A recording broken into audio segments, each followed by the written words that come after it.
Hello students.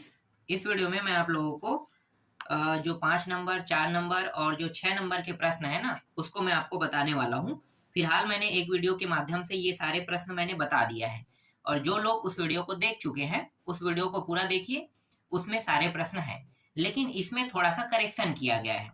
Correction करने के कारण क्या है कि प्रश्न जो है वो कम हो गया है, और प्रश्न कम होगा तो आपको पासिंग मार्क से थोड़ा सा ज्यादा नंबर मिलेगा। मतलब लगभग लगभग आप ये कह सकते हो कि पासिंग मार्क के हिसाब से पासिंग नंबर आपको इसमें देखने को मिलेगा। तो पासिंग नंबर के हिसाब से मैं आपको इसमें जो प्रश्न है उसको बता रहा हूँ।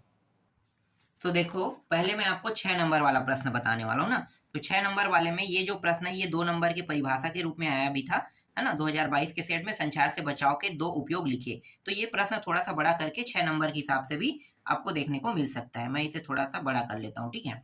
प्रश्न बताते जाऊंगा, ये सारे प्रश्न आपको परीक्षा बोध परीक्षा सार में आसानी से मिल जाएगा। और इस अध्याय का मैं नाम पहले बता देता हूँ, क्योंकि अध्याय के नाम से आपको ढूंढना है, ठीक है। तो ये जो अध्याय है, इस अध्याय का नाम है धातु एवं धातु कर्म है, ठीक है। परीक्षा बोध में ये अध्याय 9 में होगा, परीक्षा सार में हो सकता है, दूसरे जगह हो सकता है। ये जो अध्याय परीक्षा बोध परीक्षा सार में बदलते रहता है, इसलिए ये जो नाम है धातु एवं धातु कर्म के नाम से देखना है। बुक में भी है, दूसरे जगह में है, गाइड में भी बुक और गाइड में सेम रहेगा। बस ये बदलता है, परीक्षा बोध और परीक्षा सार में नाम बदलते रहता है। हो सकता है ये 5वां अध्याय में हो सकता है कभी 12वां अध्याय में चला जाए ना।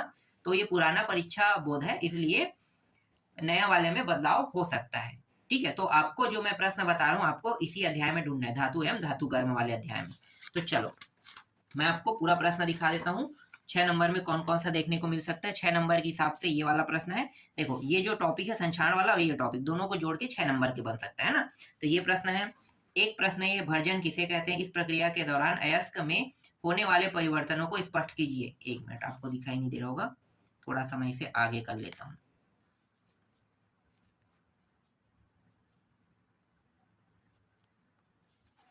ठीक है, अब देखो, ठीक, ये प्रश्न, अगला प्रश्न है, देखो, खनिज और अयस्क में अंतर लिखिए कह रहा है, ठीक है। ये प्रश्न है 3 हो गया, ठीक है। 3 के बाद ये चौथा प्रश्न देखो, ये भी 6 नंबर के। सक्रियता श्रेणी की परिभाषा लिखकर एवं क्या है, लिखकर एक सर्वाधिक सक्रिय एवं एक सबसे कम सक्रिय धातु का नाम लिखिए। ये प्रश्न है। अगला है अयस्क खनिज धातु मल और गालक दिया हुआ है, ठीक है। इसके बारे में भी आपको पढ़ना है। नेक्स्ट प्रश्न है आप लोगों का ये वाला है, ठीक है। इसमें थोड़ा सा मैंने कम कर दिया है। तो अगला प्रश्न आपको ये पढ़ना है, मिश्र धातु किसे कहते हैं, 3 मिश्र धातुओं के नाम व नाम अयस्क व उपयोग लिखिए, ठीक है। ये प्रश्न है, मिश्र धातु किसे कहते हैं, दूसरे नाम से इस प्रकार से भी नाम दिया जा सकता है ना। और ये मिश्र धातु क्या है, आयरन के 2 मिश्र धातुओं के नाम लिखिए, इस प्रकार से भी नाम हो सकता है। इसके बाद आपको और कौन सा प्रश्न पढ़ना है, इसके बाद देखो ये वाला प्रश्न, किसी धातु के विद्युत अपघटनी शुद्धिकरण के लिए एनोड कैथोड तथा विद्युत अपघटन क्या होंगे, उदाहरण द्वारा समझाइए। ये प्रश्न है। अगला प्रश्न है, अयस्क के सांद्रण की निम्नलिखित विधियों को समझाइए। ये प्रश्न भी आपको पढ़ना है ना। हो गया, हाँ। अगला प्रश्न देखो, ये वाला प्रश्न, ठीक है। हेमेटाइट से लोहे के निष्कर्षण को निम्नलिखित पदों के आधार पर समझाइए कह रहा है, ठीक है। 1 2 3 टॉपिक है, तीनों टॉपिक के बारे में भी आपको पढ़ना है ठीक है। बड़े प्रश्न है, ये जो प्रश्न है आसानी से याद नहीं होंगे ना आप लोगों से। तो आप लोग क्या करना, इसे एक कहानी के तौर पे पढ़ना, जैसे कोई स्टोरी सुनते हो ना उस प्रकार से, तब आपको ये समझ में आएगा। और ये जो है लास्ट प्रश्न है, देखो, जंग लगने के लिए नमी और ऑक्सीजन दोनों आवश्यक है, इसे एक क्रियाकलाप द्वारा समझाइए, ठीक है। ये नाम बदल के भी दे सकते हैं, जैसे कि यहाँ पे ये दूसरा टॉपिक है इसके, फिलहाल ये नाम भी बदल के दे सकते हैं ना। गैल्वेनाइज लोहे पर किस धातु की परत चढ़ाते हैं, लोहे की किस मिश्र धातु में जंग नहीं लगता, ठीक है। तो ये सारे प्रश्न जो मैंने अभी बताया है ना, ये सारे के सारे 6 नंबर के, और ये सारे प्रश्न इसी अध्याय में मिलेगा ना, धातु एवं धातु कर्म वाले अध्याय में आपको मिलेगा। इसके बाद देखो, अगला जो अध्याय आपको देखना है, अधातुओं का रसायन, ठीक है। अधातुओं के रसायन जो है, इस अध्याय में आपको 6 नंबर के प्रश्न पढ़ने हैं। मतलब इस अध्याय से भी आपको 6 नंबर के प्रश्न पढ़ने हैं। तो कौन कौन सा पढ़ना है, तो इसमें मैं आपको बता देता हूँ इस अध्याय से 6 नंबर में पहला तो ये प्रश्न पढ़ना है। देखो, पोटेशियम परमैंगनेट को गर्म करने पर क्या होता है, समीकरण सही समझाइए। इसे दूसरे नाम से भी जाना जाता है ना, ऑक्सीजन बनाने के प्रयोगशाला विधि का चित्र देकर समझाई कहेगा, तो यही प्रश्न है समझना, ठीक है, दूसरा नहीं है। अगला प्रश्न देखो, हाइड्रोजन के कोई 3 औद्योगिक उपयोग लिखिए कह रहे हैं, ये प्रश्न है 6 नंबर वाला। इसी तरीके से दूसरा, मतलब ये जो तीसरा प्रश्न ये भी है, ठीक है। देखो, हाइड्रोजन के किन गुणों को दर्शाते हैं, निम्नलिखित क्रियाकलाप हाइड्रोजन के किन गुणों को दर्शाते हैं। पहला है हाइड्रोजन गैस से भरा गुब्बारा उड़ता है। दूसरा है हाइड्रोजन से भरे गैस जार के मुंह के समीप जलती तीली ले जाने पर पॉप की आवाज होती है, ठीक है, ये भी प्रश्न है, इनको भी आपको पढ़ना है। अगला है नाइट्रोजन के 3 औद्योगिक उपकरण लिखिए कह रहे हैं, ये भी प्रश्न है। इसके बाद अगला जो है देखो, अधातु एवं धातुओं के भौतिक गुणों की तुलना कीजिए, ठीक है, ये भी प्रश्न है 6 नंबर वाला। इसके बाद अगला है ये प्रश्न, नाइट्रोजन बनाने की प्रयोगशाला विधि का अग्रलिखित बिंदुओं में वर्णन कीजिए। पहला रासायनिक समीकरण सहित विधि, दूसरा नामांकित रेखाचित्र। बस इसमें इतना ही है, ठीक है। बहुत सारे प्रश्नों को मैंने काट दिया है। ये जितने भी प्रश्न अभी आपको दे रहा हूँ ये सब के सब मोस्ट आईएमपी प्रश्न है ना। तो जितना हो सके उतना अच्छे तरीके से आप लोग इसे पढ़ो और रटो। ये ज्यादातर पासिंग मार्क के लिए अच्छा है, ठीक है। ज्यादा नंबर पाना चाहते हो तो पहले ही मैंने जो आप लोगों को 2 वीडियो दिया है ना उसमें पूरा है, तो उससे आपको पूरा में पूरा नंबर मिलेगा, ठीक है। इसके बाद जो हमें अगला अध्याय देखना है वो अध्याय है आपका, एक मिनट कहाँ गया, ठीक है ये है। देखो, अध्याय का नाम है जैविक प्रक्रिया, पोषण, परिवहन और श्वसन, और क्या दिया है, उत्सर्जन दिया है, ठीक है। इस अध्याय से आपको 6 नंबर के प्रश्न और 4 नंबर के दोनों देखने को मिलेगा। तो हम 6-4 दोनों को एक साथ ले लेते हैं, ठीक है। 6 नंबर के भी प्रश्न ले लेते हैं, इसमें 4 को भी ले लेते हैं, क्योंकि इसी अध्याय से आपको पढ़ना है। तो 10 नंबर के प्रश्न है ना यहाँ से। तो ये है, रियो की पत्ती के स्टोमेटा का चित्र बनाकर स्टोमेटा के कोई 2 कार्य लिखेंगे ना, ये 4 नंबर के प्रश्न है। इसी तरीके से 4 नंबर का प्रश्न है, भोजन को लेकर पौधे व जंतु आपस में किस प्रकार संबंधित है, ठीक है, ये प्रश्न है। अब मैं आपको एक चीज और बता देता हूँ कि आप इसकी तैयारी कर रहे हैं ना बड़े प्रश्नों की, तो ज्यादा से ज्यादा बार पढ़ोगे तभी ये याद होगा। आपको 1-2 बार रट के छोड़ना नहीं, ठीक है। एक बार में आपने रटा, सोच रहे हो याद हो गया है, उसके बाद कुछ समय के बाद आप भूल जाओगे, तो इसको ना फिर से पढ़ना है, फिर से पढ़ना है, फिर से पढ़ना है, मतलब फिर से करते जाना है, तभी ये याद हो पाएगा। जितना ज्यादा बार आप पढ़ोगे उतने ज्यादा बार आपसे ये, मतलब आपको समझ में आएगा और याद होते जाएगा, इसलिए ज्यादा से ज्यादा बार आपको पढ़ते जाना है, ठीक है। आगे देखो, ये है हृदय का स्वच्छ चित्र बनाइए तथा किन्हीं 4 भागों को नामांकित कीजिए कह रहे हैं, ये प्रश्न है। अगला प्रश्न है, ये मनुष्य में पाए जाने वाली पाचक ग्रंथियों के नाम लिखे कह रहे हैं, इसे दूसरे नामों से भी जाना जाता है ना। इसके बाद देखो, यह है मानव उत्सर्जन की इकाई का नाम लिखिए, नेफ्रॉन की संरचना का नामांकित चित्र बनाइए, ठीक है, ये प्रश्न आपको पढ़ना है। ये सब प्रश्न मैंने पहले ही बता दिया है, ठीक है, बस इसमें थोड़ा सा हम कम कर रहे हैं।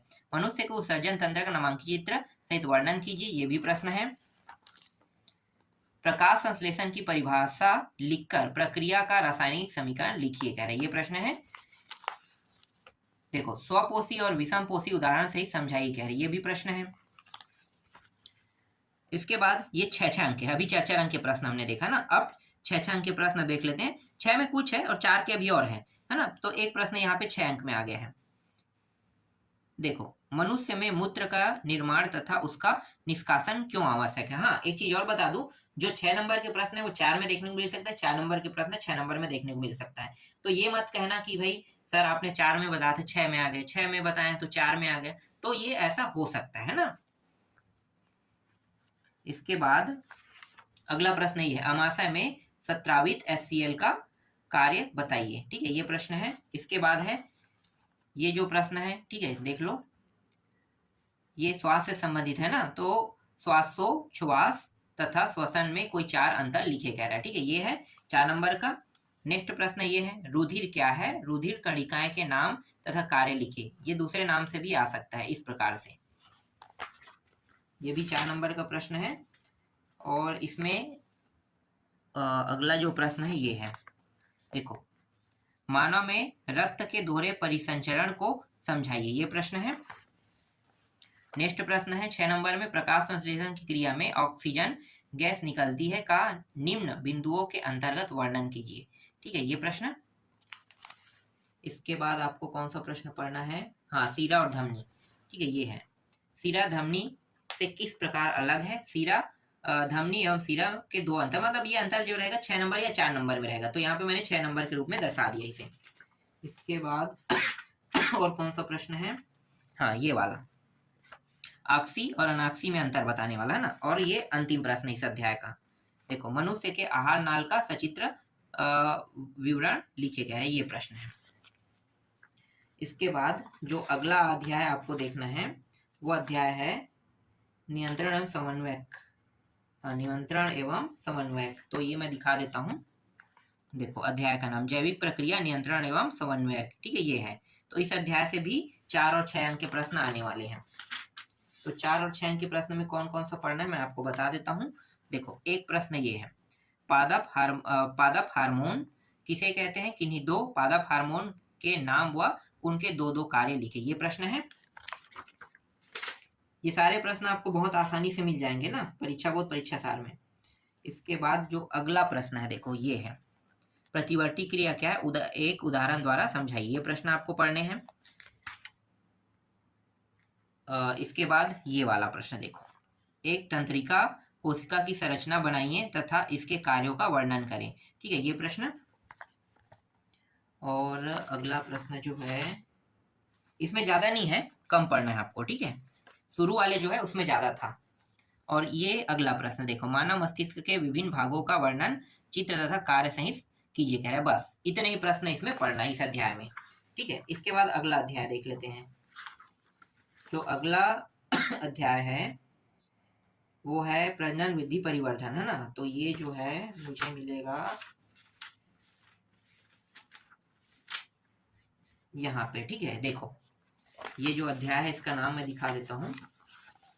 देखो, ये जैविक प्रक्रिया प्रजनन वृद्धि एवं परिवर्धन दिया है। ठीक है, इस अध्याय से भी 4 और 6 अंक के प्रश्न आएंगे। तो 4 और 6 अंक के प्रश्न में कौन कौन सा आपको पढ़ना है मैं बता देता हूँ।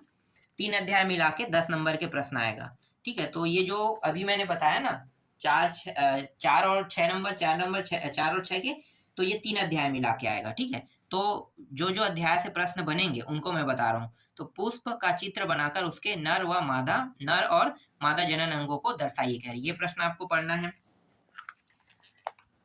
इसके बाद जो अगला आपको प्रश्न पढ़ना है वो ये है, गर्भवती महिला के स्वास्थ्य के लिए किन किन बातों का ध्यान रखना चाहिए। ये प्रश्न आपको पढ़ना है। दूसरा, इसके बाद अगला जो प्रश्न आपको पढ़ना है, इस अध्याय से ज्यादा प्रश्न नहीं पढ़ना है, 2 ही 3 प्रश्न, मतलब 3-4 प्रश्न है। ठीक है, मनुष्य में नर जनन तंत्र का वर्णन कीजिए कह रहे। ये प्रश्न आपको पढ़ना है। और ये जो है, मनुष्य में मादा जनन तंत्र का चित्र सहित वर्णन कीजिए। ये प्रश्न पढ़ना है। और ये अंतिम प्रश्न है, ये लैंगिक व अलैंगिक व लैंगिक प्रजनन में कम से कम 5 अंतर लिखे कह रहे हैं ना। ये प्रश्न आपको पढ़ना है। बस इसमें इतना ही पढ़ना है। तो 6-6 नंबर और 1 4 नंबर के प्रश्न जो है, मतलब 6 दूनी 12 और 4 कितना हो गया 16। तो 16 नंबर के मैंने आपको प्रश्न बता दिया। ठीक है, अब 55 नंबर के प्रश्न देख लेते हैं। तो 55 नंबर के प्रश्न के लिए जिन अध्यायों को पढ़ना है उस अध्याय को मैं बता देता हूँ। उस अध्याय से 55 के आएंगे और कौन कौन से प्रश्न आपको पढ़ना है। तो अगला जो हमारा अध्याय प्रकाश प्रवर्तन अपवर्तन समतल सतह। ठीक है, ये है। हाँ, ठीक है, तो ये अध्याय कहाँ पे है? ये अध्याय जो है, ठीक, यहाँ पे मिलेगा। तो देखो, एक तो प्रश्न आपको ये वाला पढ़ना है।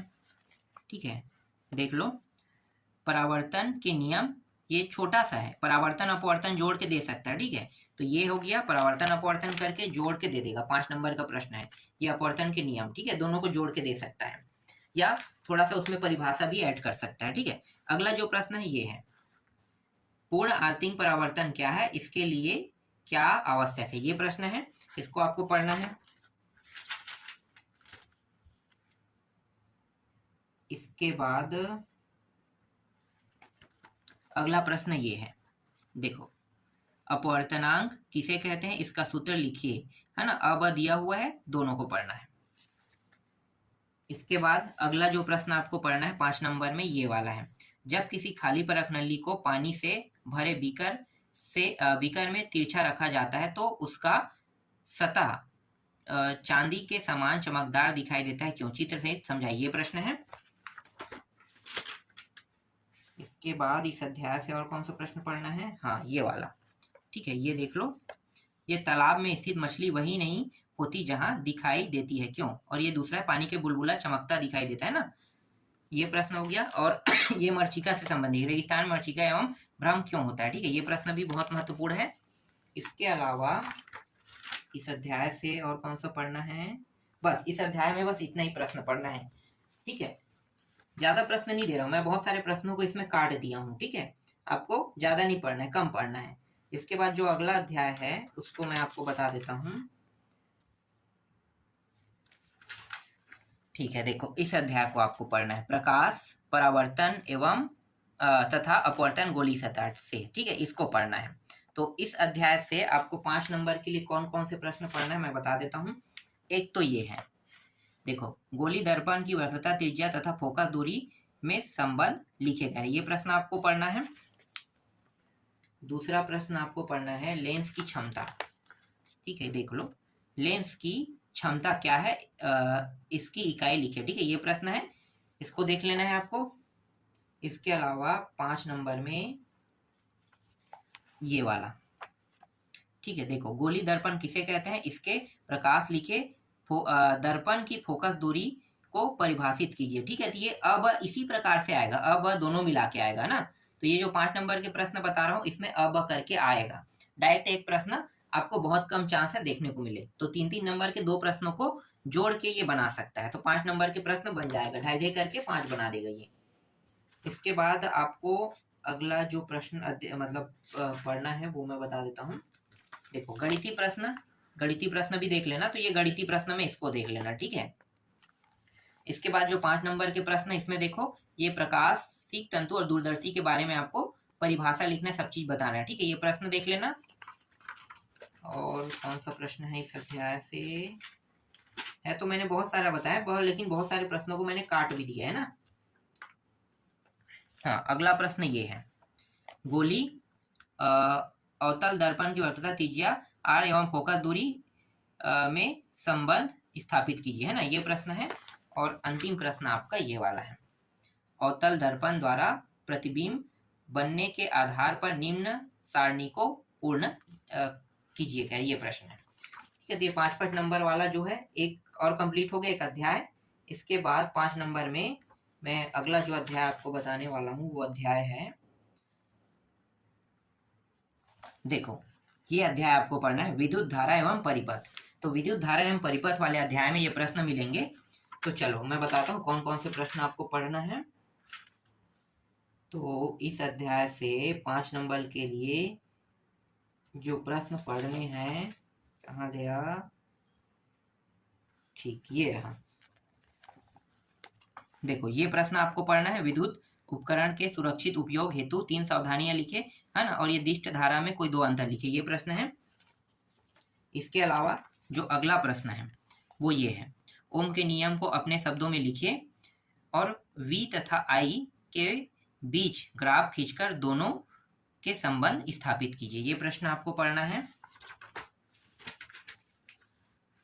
इसके बाद देखो ये वाला है, ठीक है, 2 नामों से दिया हुआ है, इसको आपको देख लेना है, ठीक है, ये आसानी से मिल जाएगा। चलो मैं फटाफट बताते जाता हूँ कौन कौन से प्रश्न पढ़ना है। बहुत सारे प्रश्नों को काट दिया गया है ना, इसमें आपको पढ़ने के लिए बहुत सारा दिया गया है, लेकिन बहुत सारे प्रश्नों को हटा दिया है, तो आपको बहुत ज्यादा नहीं पढ़ना है इस अध्याय से। और अगला जो है ये है कि ओम 2 ओम 3 ओम और 5 ओम वाला है ना, इसको देख लेना, ठीक है, इस अध्याय से। इसके बाद आपको अगला अध्याय देखना है, उसको मैं बता देता हूँ, अध्याय का नाम, ठीक है, ये है विद्युत के चुंबकीय प्रभाव। विद्युत के चुंबकीय प्रभाव वाले अध्याय से भी 5 नंबर के प्रश्न आएगा। तो कौन कौन सा पढ़ना है मैं बता देता हूँ। यहाँ पे कुछ दिख रहा है क्या? नहीं। सेकंड पेज में देखो, नहीं, ये वाला प्रश्न दिख रहा है। देखो, प्रत्यावर्ती और द्वितीय धारा में 4 अंतर कह रहे, 5 अंतर के रूप में आएगा ना। यहाँ पे देखो, ये वाला प्रश्न भी इंपॉर्टेंट है, ठीक है। फटाफट बताते हैं, ज्यादा समय वेस्ट नहीं करेंगे। देखो, चुंबकीय बररेखाओं के गुण लिखिए, है ना, 3 कह रहा है, ठीक है, ये प्रश्न हो गया। ये वाला प्रश्न भी देख लो, सिद्धांत उदाहरण सब चीज बता रहे, विद्युत मोटर का, है ना, ये प्रश्न हो गया। इसके बाद अगला जो है ये प्रश्न है, ठीक है, इसको भी देख लो, आसानी से सारे प्रश्न मिल जाएंगे। ये वाला प्रश्न भी आपको देखना है, ठीक। इसके बाद और कोई है क्या? हाँ, एक प्रश्न और है यहाँ पे, ये वाला प्रश्न है, ठीक है। चुंबक बनाने के नामांकित चित्र, ये सब चीज बताना है। और ये नेक्स्ट प्रश्न है, ये वाला देख सकते हो, प्रयोगशाला 2 सावधानी, ये सब चीज बताना है, ठीक है। ये सारे अध्याय आसानी से मिल जाएंगे, अध्याय बोल रहा हूँ, प्रश्न है ना, इस अध्याय में सारे प्रश्न आसानी से मिल जाएंगे, ठीक है। तो 5-5 नंबर, 6-6 नंबर के प्रश्न मैंने पूरा बता दिया। तो 6 दूनी 12 और 5 दूनी 10, 22 नंबर हो गए। और एक 4 नंबर का प्रश्न, तो कितना हो गया? 26 नंबर, ठीक है। अब 3 और बचे हैं ना, तो 3 और उसको भी मैं बता देता हूँ इस वीडियो में। तो देखो, ये जो अध्याय है अम्ल, क्षार एवं लवण दिया है, इस अध्याय का नाम क्या है? अम्ल, क्षार एवं लवण। इस अध्याय से 4 अंक के प्रश्न आने वाले हैं। तो 4 अंक के प्रश्न के लिए आपको कौन कौन से प्रश्न पढ़ना है मैं बता देता हूँ। देखो, एक तो ये प्रश्न पढ़ना है, ठीक है, देख सकते हो ये वाला, यहाँ पे क्षारीय मूलक ये सब चीज पहचान करने वाला हो गया। दूसरा ये प्रश्न पढ़ना है, ठीक है, ये वाला प्रश्न हो गया, ठीक। इसके बाद नेक्स्ट जो प्रश्न आपको पढ़ना है वो ये है, ठीक है, देख लो, अंडे की छिलका वाला, ये वाला देखना है। तीसरा हो गया। चौथा प्रश्न ये वाला पढ़ना है आपको। और ये जो अंतिम प्रश्न है 5वां, ठीक है, ये वाला देखना है, ये वाला प्रश्न। बस इसमें 4-5 प्रश्न पढ़ना है इस अध्याय से, ठीक है। ज्यादा प्रश्न इसमें पढ़ने की आवश्यकता नहीं है। इसके बाद है अगला जो अध्याय मैं आपको बताने वाला हूँ, वो है, एक मिनट में उस पेज को ढूंढ लेता हूँ, ठीक, मिल गया। देखो, अगला जो अध्याय है आपको ये अध्याय पढ़ना है, अनुवांशिकी जनकों से संतानों तक दिया हुआ ना, इस अध्याय को पढ़ना है। जितने भी प्रश्न है अभी जो मैं बताऊंगा 4 नंबर वाला, वो इसी अध्याय में मिलेगा, ठीक है। तो परीक्षा साल में यह अध्याय आपको आसानी से मिल जाएगा। बस आपको इस अध्याय में जाना है और सारे प्रश्नों को टिक करना है। इसके अलावा ये गाइड में भी आपको मिल जाएगा, ठीक है। देखो, एक तो ये है, मेंडल के पृथक्करण के नियम को समझाइए, ये प्रश्न आपको पढ़ना है ना, अच्छे से तैयार कर लेना। ये वाला प्रश्न भी आपको अच्छे से तैयार कर लेना है, ठीक। दूसरा हो गया। इसके बाद ये वाला प्रश्न देखो, अपूर्ण प्रभाविता को सचित्र समझाइए कह रहे हैं ना, ये प्रश्न पढ़ना है आपको। और क्या है? और ये वाला प्रश्न देखना है, ठीक है, इसको भी आपको देखना है, ठीक। अगला है यहाँ पे देखो, ये वाला चने के पौधे के कक्ष वाला है ना, ये, ठीक, इसको देखना है। और इसमें और कोई प्रश्न है क्या जो देखने लायक हो? देखने लायक ज्यादा तो प्रश्न नहीं है। हाँ, एक और है, एक ही जाति के एक ही जनक समानता है वह, ये वाला है ना, इसको देख लेना है। तो बस इतना ही प्रश्न देखना है। और ये ब्लड ग्रुप वाला आ सकता है क्या? हो सकता है, आ सकता है, नहीं छोड़ेंगे नहीं इसको, ठीक है। ये ब्लड ग्रुप से संबंधित है, ये वाला प्रश्न देख लो, ठीक है, ये वाला। और यहाँ पे कुछ और दिया है इस तरीके से, इसको भी आपको देखना है। बस इतना ही प्रश्न देखना है। तो ये 4 नंबर और ऐड हो गया आपका इस अध्याय में, ठीक है। तो 26 और 4 कितना हो गया? 30 नंबर। तो 30 नंबर हो गया। अब चर्चा नंबर के 2 प्रश्न और बाकी है ना, तो उसके लिए आपको और कौन से अध्याय देखना है मैं बता देता हूँ, एक मिनट, यहाँ पे है, हाँ, ये वाला अध्याय देखो, अम्ल, क्षार एवं लवण दिया है। इस अध्याय से भी आएंगे 4 अंक के प्रश्न। तो 4 अंक के प्रश्न के लिए कौन कौन से प्रश्न पढ़ना है मैं आपको बता देता हूँ। एक मिनट, अभी तो बताया था क्या ना, एक सेकंड, पहला, एक सेकंड, कौन सा बताया था यार? जीवो, हाँ, जीवो वाला बताया था ना। एक बार मैं आपको और बता देता हूँ, जो मैंने प्रश्न बताया था ना, जीवो, कौन सा है ये, जीवो का विकास है ना, जीवो के विकास से बताया था ना। तो इसको मैं आपको एक बार और बता देता हूँ, क्योंकि जीवो के विकास में जो मैंने प्रश्न बताया था वो उल्टा पुल्टा हो गया था, अम्ल क्षार वाला दे दी था, ठीक है। ये वाला प्रश्न आपको देखना है, पहला ये हो गया, ठीक। दूसरा, ये समृद्धि अंक किसे कहते हैं, ये वाला हो गया। तीसरा, ये वाला प्रश्न देखना है, ठीक है, चर्चा नंबर में। और कौन सा, ये वाला प्रश्न 4 अंक में देख लो, ठीक है, ये वाला प्रश्न आपको देखना है 4 अंक में। और 4 अंक के लिए ये अनुकूलन व जीवाश्म क्या है, ये प्रश्न आपको पढ़ना है। इसके अलावा ये जो डार्विन के प्रकृति वरदान जो है ना, वर्णवाद वाला, ये वाला देखना है, ठीक। 2 बार मुझे बताना पड़ रहा है इस अध्याय को, क्योंकि अध्याय जो है थोड़ा सा उल्टा पुल्टा हो गया था। ये वाला प्रश्न भी पढ़ना है। और ये समजात व समृद्धि, ये लक्षण क्या है ना, तो ये प्रश्न मैंने पहले ही बता दिया, यहाँ भी मैं बता रहा हूँ, ठीक है। अब मैं वापस आपको बताने वाला हूँ अम्ल, क्षार एवं लवण के बारे में, ठीक है। तो अम्ल, क्षार और लवण के जो प्रश्न मैंने 5 प्रश्न बताया था, वो गलती से इससे अभी जो दिखा रहा था उस अध्याय से बता देते, ये इस अध्याय से है, ठीक है, इस अध्याय से है। तो मैं आपको एक बार और रिपीट कर देता हूँ, ठीक है। देखो, ये प्रश्न है, ये प्रश्न है, ठीक है, ये और है आपका ये वाला, ठीक है, अंडे के छिलके उलके वाला, ये वाला प्रश्न, ठीक, और ये वाला, ठीक है, जूली वाला, ये देख लो, ये प्रश्न।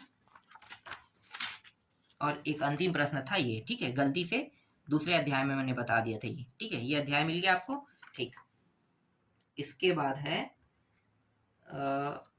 एक सेकेंड, कहाँ पे है भाई, तत्वों का आवर्ती वर्गीकरण, है ना, तत्वों के आवर्ती वर्गीकरण से भी प्रश्न आएंगे। तो मैं तत्वों के आवर्ती वर्गीकरण वाला अध्याय दिखा देता हूँ, कहाँ पे गया, कहाँ गया, कहाँ गया, हाँ ये रहा, ठीक है, ये रहा तत्वों का आवर्ती वर्गीकरण। इस अध्याय से भी 4 अंक के प्रश्न आने वाले हैं। तो 4 अंक के प्रश्न के लिए आपको कौन कौन से प्रश्न पढ़ना है, देखो, एक तो ये प्रश्न पढ़ना है, ठीक है, ये पहला प्रश्न आपका, ठीक है, एक हो गया, मतलब इस प्रश्न को पढ़ना है। दूसरा, ये वाला प्रश्न आपको पढ़ना है, ये तीसरा प्रश्न, ठीक है, इसको पढ़ना है आपको। इसके बाद 4 अंक में और कौन सा पढ़ना है, ये नहीं, मैं कम कर रहा हूँ ना, प्रश्न बहुत सारा दे नहीं सकता, ठीक है, ये वाला प्रश्न आपको पढ़ना है, ठीक है, चौथा हो गया। इसके बाद चौथा और ये वाला, ठीक है, आवर्ती वाला, ठीक है, इसको देख लेना। और ये वाला, ठीक है, 5वां, और ये वाला प्रश्न भी देखना है, ठीक है। यहाँ पे जो तीसरा प्रश्न आपको दिखाई दे रहा है, इसको भी आपको पढ़ना है, ठीक। और कोई प्रश्न पढ़ना है क्या, नहीं, बस इतना ही प्रश्न इसमें पढ़ना है, ठीक है। तो ये भी कंप्लीट हो गया, ठीक है। एक अध्याय मतलब एक अध्याय एक अध्याय नहीं कह सकते, मतलब एक बस और बचा है, जो 4 नंबर के प्रश्न आपको देखने को मिलेगा ना। तो अध्याय का नाम मैं बता देता हूँ। तो अध्याय का नाम है हाइड्रोकार्बन के व्युत्पन्न। यहाँ से 4 अंक के प्रश्न आपको देखने को मिलेगा। तो 4 अंक के प्रश्न में आपको कौन कौन से प्रश्न पढ़ना है वो मैं आपको बता देता हूँ। बहुत ज्यादा आपको नहीं पढ़ना है, इससे आपको पढ़ना है, ये रहा बहुलीकरण आपको पढ़ना है, ठीक है, ये प्रश्न आपको पढ़ के जाना है। नेक्स्ट प्रश्न आपको पढ़ के जाना है ये वाला, ठीक है, इथेनॉल का औद्योगिक उत्पादन कैसे किया जाता है, ये प्रश्न आपको पढ़ के आना है। 2 अलग अलग नामों से होता है, ये नामांकित विधि भी पूछ सकता है। तो ये प्रश्न हो गया। इसके बाद ये सिरका वाला देख लेना है, ठीक है, सिरका वाला देख लेना। ये पीवीसी वाला पढ़ लेना, ठीक है। और एक प्रश्न और है ये वाला, ठीक है, 4-5 प्रश्न इसमें पढ़ना है, ठीक। अब नेक्स्ट जो अध्याय है आपको पढ़ना है ये वाला, ठीक है, दैनिक जीवन में रसायन। तो दैनिक जीवन में रसायन बस वाले यही अध्याय बस और बचे हैं। 4 नंबर के प्रश्न इस अध्याय से भी आने वाले हैं। तो इस अध्याय में कौन कौन से प्रश्न पढ़ना है मैं बता देता हूं आपको। इस अध्याय में आपको ये पढ़ना है, साबुन से मिसेल का निर्माण किस प्रकार होता है, ठीक है, ये एक प्रश्न हो गया। दूसरा, कांच के उत्पादन का वर्णन निम्नलिखित शीर्षकों में कीजिए ना, ये प्रश्न आपको पढ़ना है। फिर ये सीमेंट निर्माण विधि के विभिन्न चरणों को लिखिए कह रहे हैं, ये प्रश्न आपको पढ़ना है। और है क्या, बस इतना ही प्रश्न है। इसमें ज्यादा प्रश्न नहीं दिया हुआ है, ठीक है, देख लेते हैं 1-2 प्रश्न और कोई जगह से छूटा थोड़ी है। हाँ, 2 प्रश्न यहाँ पे छूट गया है, ठीक है। ये बेकिंग पाउडर वाला देख लेना, और ये प्लास्टर ऑफ पेरिस वाला है ना, ये दोनों प्रश्न छूट गया था। अभी जो मैं आप लोगों को प्रश्न बताया हूँ वो टोटल 38 नंबर का है। और 38 नंबर के जब आप प्रश्नों को अच्छे से तैयार करोगे तो मैं पूरा में पूरा 38 तो नहीं कह सकता, लेकिन पासिंग मार्क से थोड़ा सा अच्छा नंबर आपको इन सभी प्रश्नों को पढ़ने से मिल जाएगा। मतलब कह सकते हो कि पासिंग मार्क वाला नंबर मैंने आपको बता दिया है।